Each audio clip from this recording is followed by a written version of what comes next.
राधे राधे। आप सभी को मेरा प्रणाम। मेरा नाम खुशहाल है।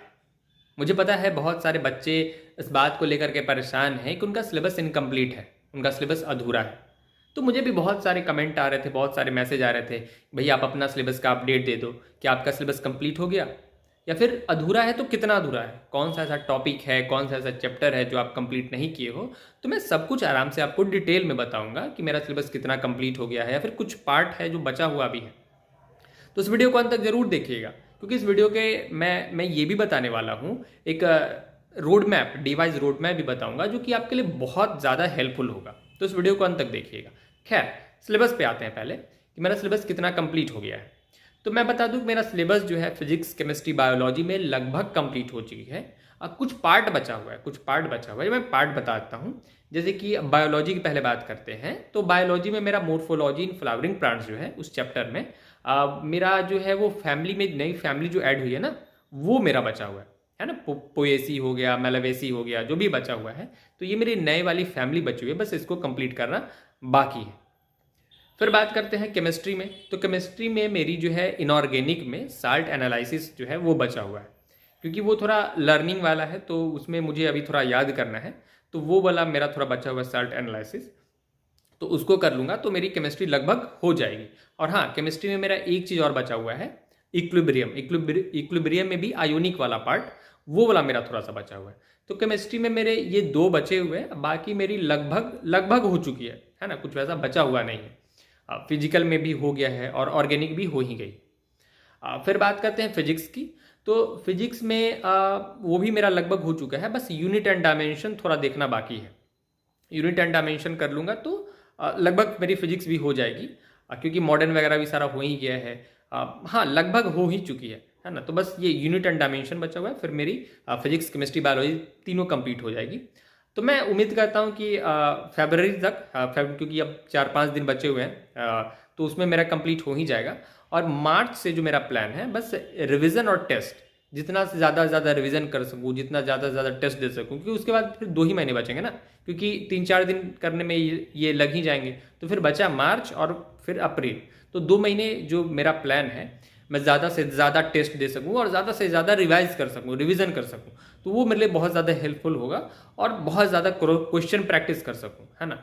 तो क्योंकि अब सिलेबस भी लगभग कंप्लीट हो ही गया है, तो मेरा ये 2 चीज़ों पे बहुत ज़्यादा फोकस है, क्योंकि सिलेबस का मुझे पता है बहुत ज़्यादा प्रेशर होता है, क्योंकि अभी भी बहुत सारे बच्चे हैं कि भैया बोले मेरा सिलेबस ही कंप्लीट नहीं हुआ। तो वो मुझसे एक सवाल करते हैं कि मुझे सिलेबस कंप्लीट पहले करना चाहिए, बाद में टेस्ट देना चाहिए, या फिर क्या करना चाहिए। तो देखिए, मेरा जहाँ तक अनुभव है, जहाँ तक मैं इस चीज़ को समझ पाता हूँ कि आप किसी का भी सिलेबस जो है कभी भी कंप्लीट नहीं होता, वो उनका कुछ ना कुछ बच ही जाता है। आप अगर नीट की परीक्षा के 2 दिन पहले भी पूछेंगे ना किसी से, तो बोलेंगे हाँ यार थोड़ा सा ये वाला पार्ट बचा हुआ है। तो जितना भी सिलेबस हो गया है कोई बात नहीं, अब आप टेस्ट दीजिए, खूब टेस्ट दीजिए और कोशिश कीजिए कि साथ साथ में सिलेबस करें। टेस्ट दीजिए और सिलेबस उसी के साथ करें, तो वो ज़्यादा बेहतर होगा। क्योंकि अगर आप सिर्फ सिलेबस पे फोकस रखें, मुझे नहीं पहले मैं सिलेबस कंप्लीट करूंगा, ऐसे करूंगा, लेक्चर देखूंगा, तो फिर समस्याएं जो हैं आपके लिए खड़ी हो सकती हैं। तो टेस्ट देते रहिए, भरपूर दीजिए और साथ साथ में ना सिलेबस करते जाइए, तो वो आपके लिए बहुत ज़्यादा हेल्पफुल होगा। क्योंकि अगर आप सिलेबस कंप्लीट करेंगे, वो अगर आपका मार्च एंड जाता है या फिर मिड अप्रैल जाता है, तो फिर आप कितना ही टेस्ट दे पाएंगे और कितना ही क्वेश्चन प्रैक्टिस आपका हो पाएगा, है ना। तो वो बात है, टेस्ट देते रहिए, उसी के थ्रू आपका रिवीजन भी हो जाएगा पीछे वाला, और फिर आपका सिलेबस भी साथ साथ में आप कंप्लीट कर ही रहे, तो वो आपके लिए ज़्यादा हेल्पफुल होगा। और हालांकि मेरा 6 ड्रॉप है, ये आपको बातें पता है, ये बात किसी छुपी हुई है नहीं। तो मेरा जितना भी अनुभव रहा है, मेरा जितना भी सेक्रीफाइस रहा है, जितना भी मेरा त्याग रहा है, उस चीज़ से मैं आपको बता रहा हूँ ना, टेस्ट बहुत ज़्यादा इंपॉर्टेंट है। तो क्यों ना, अगर आप टेस्ट दे ही रहे हैं, तो क्यों ना एक बेहतर प्लेटफॉर्म से दिया जाए, बेहतर जगह से दिया जाए। तो मैंने पहले ही बताया कि मेमोनीट जो है आपके लिए बहुत हेल्पफुल होगा, क्योंकि इसका एक बैच भी लॉन्च हुआ है ना, मिशन व्हाइट कोट। जो ये आपको जो है वो 2 महीने का एक प्रॉपर प्लान बताएगा, जो कि आपके लिए बहुत ज़्यादा हेल्पफुल होगा। और ये 2 महीनों में ना, ये आपको प्योर लॉजिकल टेस्ट लेंगे। सबसे पहले ना आपके जो हाई वेटेज वाले चैप्टर होंगे वो आपके कवर अप हो जाएंगे, उसके बाद फिर मीडियम वाले, और फिर अंत में लास्ट में लो वाले। तो मुझे ये बहुत अच्छा चीज़ लगा कि आपके जो हाई वेटेज वाले चैप्टर पहले हो जाएंगे ना, तो आपके मार्क्स भी बहुत अच्छे तरीके से बूस्ट होंगे।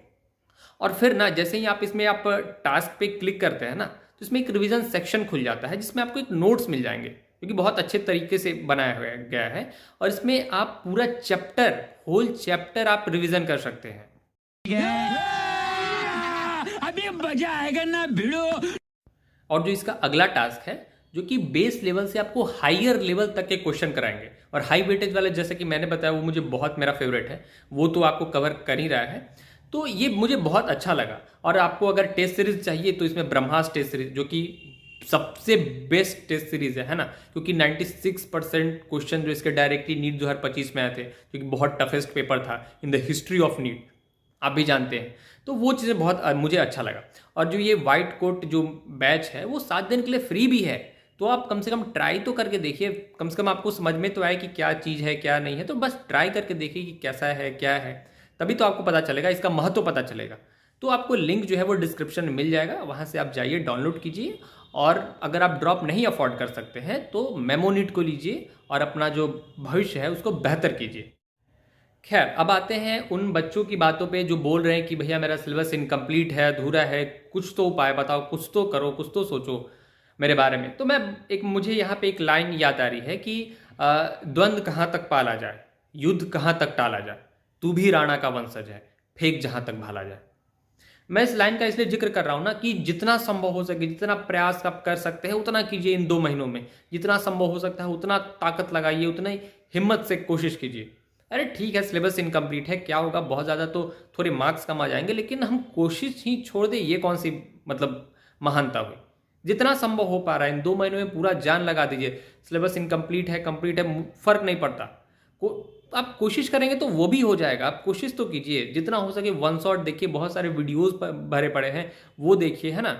वो कहते हैं ना कि चूज डिसिप्लिन ओवर डिस्ट्रैक्शन। तो आप डिसिप्लिन को चूज कीजिए इन 2 महीनों में, और जितना हो सके हिम्मत से दम लगाइए, कोशिश कीजिए। मैं भी कर रहा हूँ, ऐसी बात नहीं है। अब मेरा भी कभी कभी ऐसा मन होता है कि नहीं यार पढ़ाई छोड़ देता हूँ, तो मुझे आप लोग से मोटिवेशन मिलता है, क्योंकि आप कहते हैं कि भैया आप मेहनत कर रहे हो ना, मुझे आपसे मोटिवेशन मिलता है। नहीं नहीं, मुझे आपसे मिलता है। मैं जब आपके कमेंट्स देखता हूँ ना, जब मैं आपके इतने प्यारे प्यारे कमेंट्स देखता हूँ, तो मुझे अंदर से हिम्मत मिलती है कि नहीं यार, मैं इन लोग का भरोसा कैसे तोड़ सकता हूँ, इन लोग को बहुत उम्मीद है मेरे से कम मैं कोशिश तो कर सकता हूँ ना। होना ना होना बात की बात है, लेकिन मैं कोशिश तो कर सकता हूँ कि नहीं यार, मैं पूरी जान लगा दूँ इस चीज़ को पाने में। तो वही बात है, आपको कोशिश करनी होगी। अगर आप परेशान हैं, समस्या है, तो पूरा जीवन भर रहेगा। समस्याएं जो है कभी भी ख़त्म नहीं होती, वो हमेशा जब तक आप जीवित हैं तब तक रहेंगी, मैंने पहले भी कहा था। तो कोशिश करते रहिए, अंत तक लगे रहिए। फिर जो भी रिजल्ट आता है, जो भी आपका परिणाम आता है, उसको स्वीकार कीजिए और स्वीकार करके जीवन में आगे बढ़िए। यही जीवन है मेरे दोस्त। जीवन कभी भी सुखमय नहीं होता है, हमेशा ज़िंदगी सही से नहीं चलती है। लेकिन अभी आप हार मान के बैठ जाओगे ना, फिर बाद में बहुत रिग्रेट होगा, बाद में बहुत पछतावा होगा कि यार काश मैं उसमें मेहनत कर लेता, क्या पता हो जाता। और अब पहले ही हार मान के बैठ जाएंगे तो फिर पॉसिबल नहीं है। क्योंकि नहीं, ऐसी बात नहीं कि मेरे साथ समस्या नहीं आती, मैंने बहुत सारे वैसे वीडियोस बनाए, मैं भी बहुत परेशान होता हूँ। तो जब आप परेशान होते हैं तो मैं आपकी हेल्प करने आ जाता हूँ, जब मैं परेशान होता हूँ तो आप मेरी हेल्प कर देते हैं। यही तो जीवन है। इसी को तो बायोलॉजी में बोलते हैं ना, म्यूचुअलिज्म, दोनों तरफ से, है ना, पॉजिटिव इंटरेक्शन। आपने भी ये पढ़ा होगा। तो वो चीज़ें हैं। बाकी मेहनत करते रहिए। बाकी देखेंगे नीट के बाद क्या हो सकता है। नीट के बाद फिर आपसे मिलूंगा, हो सकता है रिजल्ट बहुत अच्छा है ना। तो इसी के साथ इस वीडियो को यहीं समाप्त करते हैं। अपना और अपने परिवार का ख्याल रखिएगा। राधे राधे।